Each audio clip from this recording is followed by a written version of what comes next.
In Chile, citizens will go to the polls on Sunday for a new constitutional referendum following the failure of the one held in 2022. In Palestine, communications in Gaza have been cut off for a third consecutive day due to Israeli attacks. And the United Nations called for an end to hostilities in Sudan as its humanitarian aid operations are constrained by escalating violence.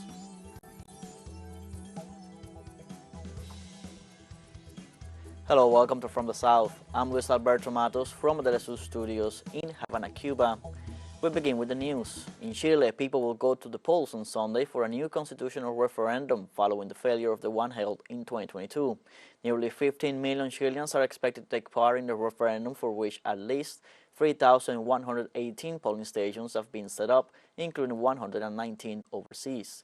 People will be voting on a new proposal for a new Magna Carta to be submitted to the Constitutional Council. Electoral authorities have urged for a peaceful voting day and reminded people that those who choose not to go to vote may be fined. The governments of 11 Argentine provinces declare an economic emergency following Javier Milei's government's statement to implement adjustment measures. The governors from different political groups indicated that for the first time in 40 years, the provinces lacked the necessary money to pay 100% of the monthly salaries for the months of December and January. In agreement with provincial representatives recognizing the existence of a national economic emergency, they decided to announce plans to control and reduce the public spending. Among the Argentine provinces that declared the emergency are those of Santiago del Estero, San Luis, Córdoba, and Santa Fe. Some 50,000 people belonging to some 80 organizations are expected to demonstrate in the city of Buenos Aires, marching from the site of Congress to Plaza de Mayo. Demonstrators will be contesting adjustment policies implemented by the government of Milei, as well as the announcement of a protocol against strikes which foresees the use of police to repress strikers. The president of Bolivia, Luis Arce, inaugurated the first industrial lithium carbonate plant with a production capacity of 15,000 tons per year. The investment for the construction of the plant exceeds $110 million and is located in the municipality of Yipi, where the Uyuni salt flat is located. The Bolivian president said that this action is part of the program for the industrialization of lithium and comprises a mixed investment of $2,800 million with the participation of Chinese companies and the Russian corporation Rosatom. In Peru, people demonstrated against Dina Boluarte's administration for the death of 10 citizens during the protests that took place a year ago in the Ayacucho region. The Ayacucho People's Defense Front called a strike in memory of the deceased and demanded justice, dignity, corrupt officials to leave office, and freedom for those detained in the framework of the struggles for the defense of democracy. A mass was held this morning in memory of the deceased, and it was attended by relatives of the victims. In the afternoon, demonstrations and vigils were held to remember the so-called martyrs of Ayacucho. And Ecuador will expel some 1,500 foreign inmates, mostly from Colombia, Peru, and Venezuela, as part of the government's plan to mitigate the growing violence of drug trafficking and criminal gangs. The announcement was made by the nation's president Daniel Noboa on Friday, who added that the foreign ministry was already in contact with his counterparts in Peru, Colombia, and Venezuela, from where more than 80% of these 1,500 inmates are. According to the 2022 prison census, there are 3,245 inmates of foreign nationality in the country, representing 10% of the total prison population of 31,321. Ecuador's violent prisons are frequent scenes of killings, where since February 2021, at least a dozen incidents have left more than 460 inmates dead. In Guatemala, the National Electoral Court qualified as unalterable the results of the presidential election held in August, during which SID movement leader Bernardo Arévalo was elected president. The highest judicial instance in the country ordered the Congress to guarantee Arévalo's swearing in by accepting an appeal for protection against the maneuvers of the prosecution, which seeks to prevent him from assuming power on January 14th. The court decided to urge Guatemala's Congress to guarantee the effective inauguration of every official elected in the 2023 electoral process. The resolution also protects the inauguration of Vice President Karin Herrera, 160 deputies, 340 mayors, and 20 representatives to the Central American Parliament elected in this year's elections. Cuba celebrated the 44th edition of the International Festival of New Latin American Cinema in Havana, where films from Brazil, Argentina, and Mexico took center stage. A total of 199 works competed in the Cuban festival, and one of the winners was the Mexican film Totem by Lila Aviles, which won the Coral Award for the Best Fiction Feature Film of this year. Patricio Plaza's animated short film Carne de Dios was awarded with the Best Short Animation Film, while the Best Documentary Feature Film went to Alberto Ponce with El Juicio. During the gala, festival director Tania Delgado expressed her gratitude to the organization of the event and the other attendees. We'd like to thank and congratulate the International Film and Television School of San Antonio de los Baños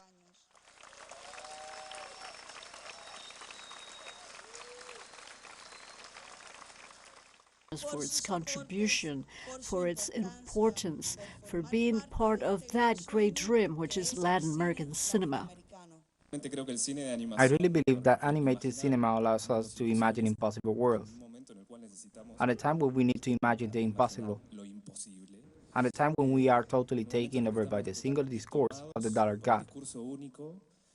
It is an honor to be here in this territory that has known how to be an emblem of the resistance of the peoples of the South. Let's now take a short break, but remember you can join us on TikTok at TeleSUR English, where you will find news in different formats, news updates, and much more. Other stories coming up, stay with us.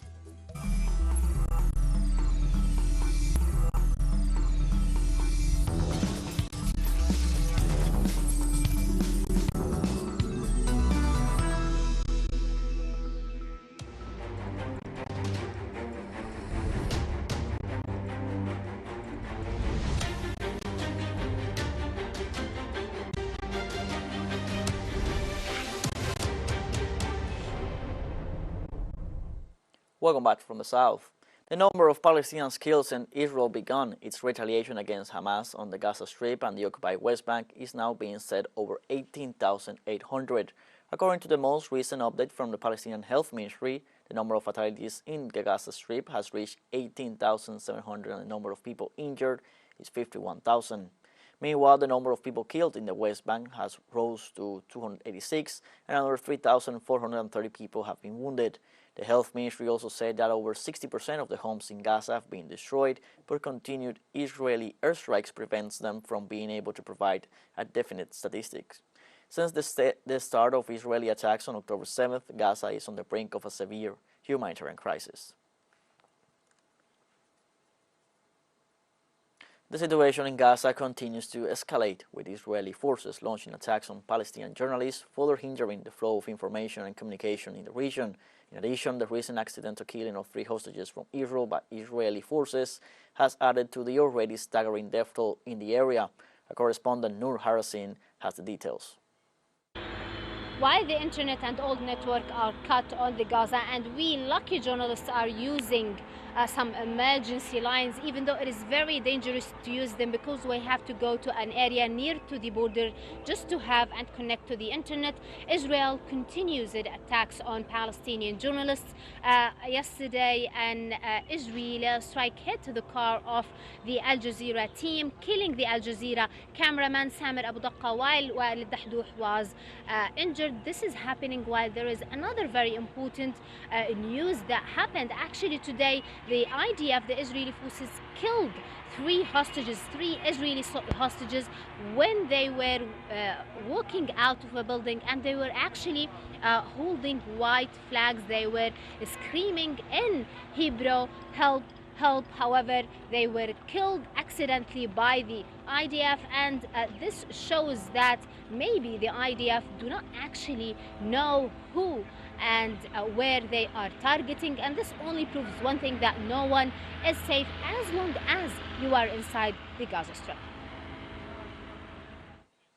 In Palestine, communications in Gaza have been cut off for the third consecutive day due to the Israeli attacks. The Palestinian Red Crescent pointed out that the suspension of communications poses significant challenges for its teams when reaching the wounded and patients, as people are unable to call the emergency service.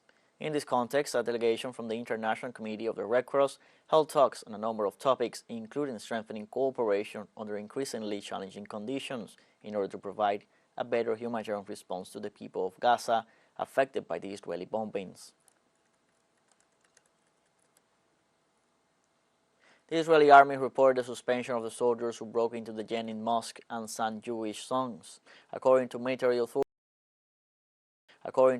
authorities, the soldiers were immediately withdrawn from operational activity after reviewing videos and an initial inspection of the incident by commanders. The army expressed that the behavior of the soldiers is serious and goes against the values of the Israeli Defense Forces. However, the provocative presence of Zionist government ministers in the esplanade of the mosques is a recurrent practice that Tel Aviv, free from questioning, encourages.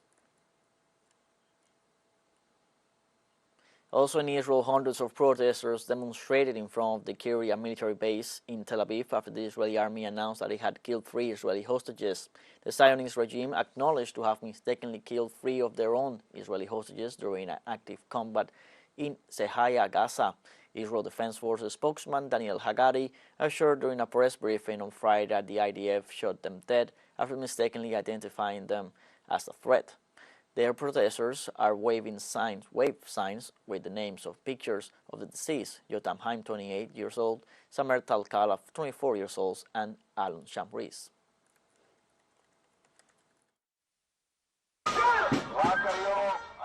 Just today, we were at the funerals of 3 abductees. And just today, we were informed of the death of 3 more of them. You have so much power for the cabinet, but you only understand military power. You only want the military. It won't work for you. We will not be silent while more and more abductees die in Gaza. Deal now, deal now, deal now.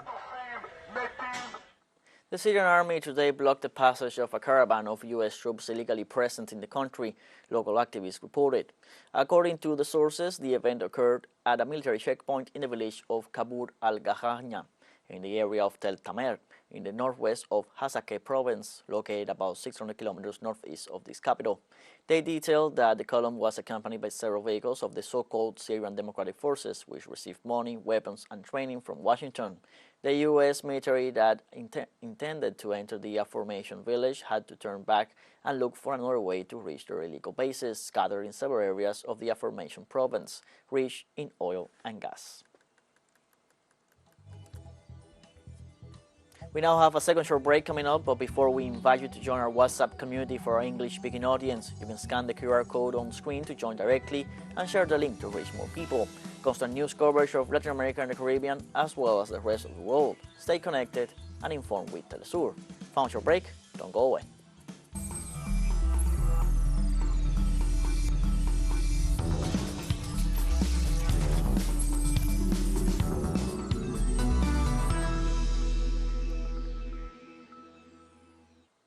Welcome back from the South. The United Nations calls for an end to hostilities in Sudan as its humanitarian aid operations are constrained by escalating violence. UN Under-Secretary General for Humanitarian Affairs Martin Griffiths called for an end to the fighting after 8 months of war in the African nation, after new clashes were reported on Friday on the outskirts of the Wad Medani town in an area known as Sudan's breadbasket, a situation that threatens thousands of civilians already displaced by the conflict. Given the present critical situation, the agency announced that all humanitarian missions have been called off until further notice in the state of Al Jazeera, home to more than 500,000 men, women, and children who fled the fighting since April 15th. The Federal Republic of Somalia signed a treaty formalizing its incorporation as the 8th member state of the Eastern African Community. Somalia's President Hassan Sheikh Mohamud formalized the nation's membership 3 weeks after its admission was agreed at a leaders' summit in Arusha, Tanzania. During the ceremony, he was accompanied by his counterparts from South Sudan, Uganda, and Kenya, the latter being the current leader of this regional bloc. It is important to note that this is a trade and customs organization considered of the most integrated regional economic communities of the African Union, criticized for its rapid expansion. Kuwait Emir Sheikh Nawaf Al-Aman Al-Sabah passed away at the age of 86. On Saturday, it was officially reported the death of the ruler after being admitted to hospital for health problems last November. Although details of the illness were not disclosed, Sheikh Nawaf Al-Ahmad Al-Sabah, who served as the nation's leader for 3 years, will be replaced by his half-brother, 83-year-old Sheikh Mishal Al-Ahmed Al-Sabah, according to the Kuwaiti state's constitution. In this context, Egypt government and authorities officially declared 3 days of national mourning following the death of the Emir of Kuwait, Sheikh Nawaf Al-Ahmad Al-Sabah. The measure, effective as of this Saturday, is made in solidarity with the Arab nation within the framework of the brotherhood ties between the two nations.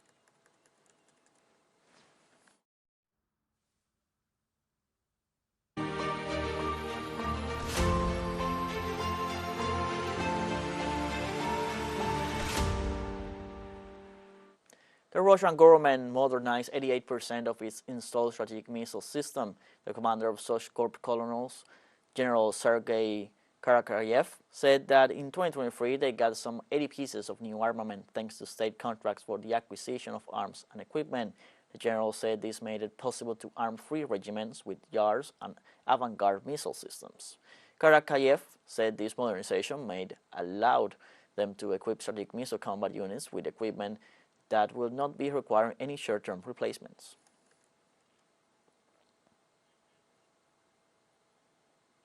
In Russia, 2 dead and 2 wounded after Ukrainian troops attacked a humanitarian aid center in the Kherson region with a multiple missile launcher system. Ukrainian troops attacked a humanitarian aid center in the Kherson region with missiles. One of them hit the ground and exploded during the delivery of humanitarian aid. 2 civilians were killed, 2 others were wounded, as well as the servicemen who helped with the unloading of the missiles. The governor of the region informed that the injured are receiving the necessary medical assistance in the nearest hospitals.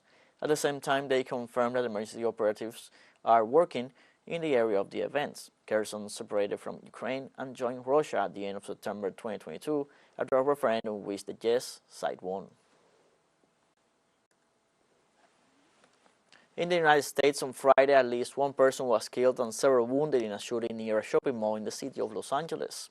The incident took place around 2 p.m. local time on 2nd Boulevard Street. According to a police report, at least 5 people were injured, of them males between the ages of 30 and 50, who were taken to a hospital. A 32-year-old man was pronounced dead due to complications from a gunshot wound in the upper torso. 3 others are in stable conditions, and the 4th victim remains in critical condition. The police continues to investigate the incident and search for the attackers. We have come to the end of this news brief, but before saying goodbye, we want to thank our Caribbean audience, especially the audience of Trinidad and Tobago. We are pleased to share our newscast and contribute to provide an alternative news source of the latest world events. You can find these and many other stories on our website at telesurenglish.net. You can also join us on our social media on Facebook, X, Instagram, Telegram, and TikTok. For TeleSUR English, I'm Luis Alberto Matos. Thank you for watching.